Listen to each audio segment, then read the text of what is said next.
Hi, I'm D'Angelo Thompson, and I'm a makeup artist in New York City. And I'm here at the Lior Malka Salon. And this is my fabulous friend, Ilana Becker. Thank you for having me. And we're gonna do a holiday look today and have some fun. Ready? Yay! I love fun. One thing I must stress before doing any makeup, you should definitely prep your skin. Any moisturizer of your preference. I find that this one works the best, Cetaphil. And also condition the lips. Rosebud is one of my favorites, but there's tons on the market. Sometimes when people put on moisturizer, they miss spots. So I always go with the back of my hand and just run it across the face. So what I'm checking for if there's any dry areas, and you're fully hydrated. So let's play. Now, I work with two foundations. I'll do the actual true shade, which is around the edges here, along the jawline. And then I'll use a concealer shade. And that shade I use under the eye, around the nose, and sometimes around the mouth line, creating what I call a perfect V. And that V is kind of a natural highlighter, so the attention comes center focus. So let's get started with foundation. So what I'm doing now is foundation on a wedge sponge, and you just want to go in a downward motion and just blend. And now I'm using that same sponge, dipping in to the concealer, and look up for me. I'm just going to go a little around the orbital bone here of the eye. You want to go here first. Lay down the color and blend, blend, blend, downward. So I'm creating that V that I like to see before I set the concealer and foundation. I'm going around the mouth. A lot of times with most people, men and women, we have a darkness or like a hairline around the mouth. Even if you're blonde, it doesn't matter. There's always some kind of discoloration. We're talking about hairline. I'm just saying it's a good area to highlight because of the shadow from the nose. Take that sponge again. You don't want to see a line of demarcation from the concealer to the foundation, so you want to make sure it's all blended beautifully. So, a little bit of a neutral set powder. Some brands call it translucent. You can find it in Ben Nye, Laura Mercier, MAC, you name it. Many brands make it now. Press and roll. Press and roll the powder in so it's really setting your product. And if you look here, the side that's really set, it's nice and smooth. And also watch for hot spots. Here, forehead, tip of the nose, and the chin. So now the face is what I would call like a flat canvas. Then you want to start adding color. So I'm going to work with a bronzer, blush, and highlighters. So I'll begin with the bronzer. And I'm going to use the same brush that I used a neutral set powder on. So a powder brush. And you've noticed I don't use many brushes. When you're at home, you're not a makeup artist, you're not going to have 20, 30, 40 brushes. You're probably going to have 6, maybe even 2. So I'm showing you how to work with just a few brushes.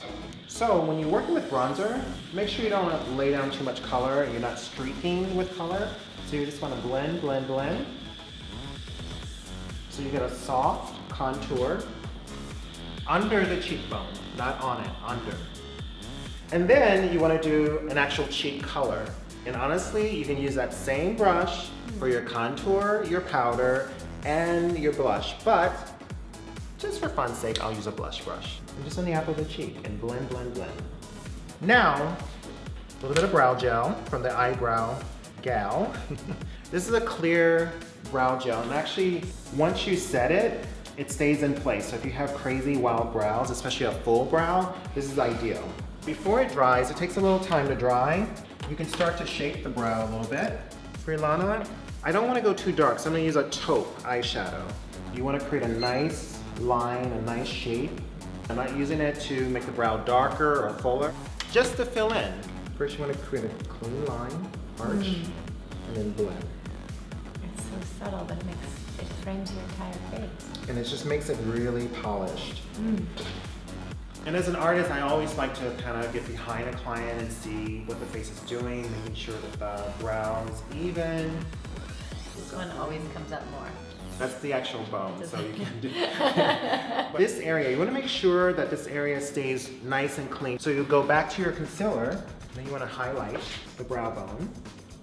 Not using shadow, I'm filling in the whole area from lash to brow. So there's no discoloration. Just use your shadow brush. Just take a little bit of powder. So that the concealer doesn't move around and everything is set perfectly. And that's the key with long-wearing makeup. So if you're running from audition to audition or you're going from event to event, if you don't set it properly, your makeup is not gonna stay on point all night. This is actually a blush, but actually I'm gonna use it as a shadow. Just take this, saturate your shadow brush with it, shake it off, close your eyes, and just taking it from the lash to the crease. This is actually a drugstore brand, Black Radiance, but they have a 24-hour liquid eyeliner. The key is the brush. So to make sure you have a pointed, very defined brush. You saturate your brush, rest it on the lash bed, and just follow the lash bed. One clean swoop. Then you can go back. Done. And literally this can be done in 10 seconds. Look at the difference. Then if you want to wing it out a little bit, just go in the corner and just wing it. That's it. And voila. Here's my little trick. I love individual lashes. Short flare lashes are ideal. You need duo glue and then your tweezers. And for you, I see that you have lash extensions, but if you have come out, so what I'm gonna do is just kind of fill in on the tips. So I'm just putting 3 on the outer corner, and then I'm stacking them. So I'm gonna make sure that the lashes are blended perfectly in with her lashes and the extensions. Since Ilana has lash extensions, I'm not gonna add mascara because that's one rule of lash extensions. You don't wanna put too much mascara. And now we're gonna do some finishing touches. Just gonna highlight. And I use my ring finger and just blend, blend, blend. I like to build a lip, okay? And what I mean by that is like a lip stain first, and then you put the color on, and then you do the gloss. I'm not huge on lip liners as much, so I create the line with my lip brush. This is actually a lip stain. This pink has a lot of gold and silver flecks in it, which is great. This is the famous Ruby Woo. So let's saturate your lip brush with this red. And look for a matte red. You do the bow of the lip first, and then the base. And then use your brush and kind of tap the rest of the color on. Giving all my secrets away. But I love layering dimension to the lip. So when she smiles and the light catches it, and you want to make sure you don't get that on your teeth. So what's the trick that you use? Exactly. You have to do that little trick. Now, this is a polished look, but if you wanted to make it more dramatic, you can do liner in the waterline. So the waterline is actually right inside here. So I like to make sure it's a water-resistant pencil or waterproof. See the difference?